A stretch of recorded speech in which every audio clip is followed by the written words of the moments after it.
Ito ang mga dapat natin aabangan sa Batang Quiapo na wag natin papalampasin ang bawat episode ng teleseryeng ito.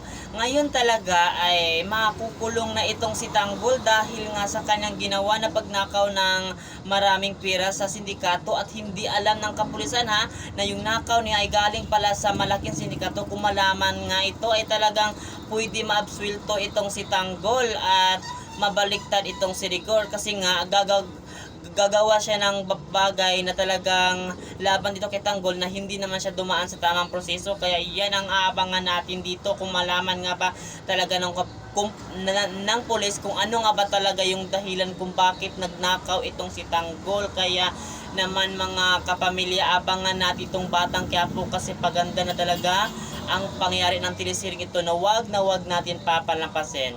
Ganun pa man, sasama na nga itong si Mukang dito kay Ramon kasi inalok talaga siya ni Ramon na magpakasal. Pero lahat ng mga ari-ari at yaman talaga ni Ramon ay talagang mayroon talagang makukuha itong si Mukang. Kaya naman ay hindi nagdalawang isip itong si Mukang at para din talaga matulungan niya itong si Tanggol na makalaya sa kulungan kung saan na hindi naman siya karapat-dapat talaga nandun kasi nga ginawa niya yung pagnanakaw dahil lang talaga sa problema ni Mukang. Kaya mga kapamilya, abangan natin ito sapagkat ito na ba talaga ang maging daan para magtatagpo ang mag-ama na sina Ramon at Tanggol at doon malalaman ni Tanggol kung sino ang kanyang ama. Kaya yan ang abangan natin dito mga kapamilya sa Batang Quiapo na wag natin papalampasin ang bawat episode ng teleseryeng ito. Maraming salamat mga kapamilya.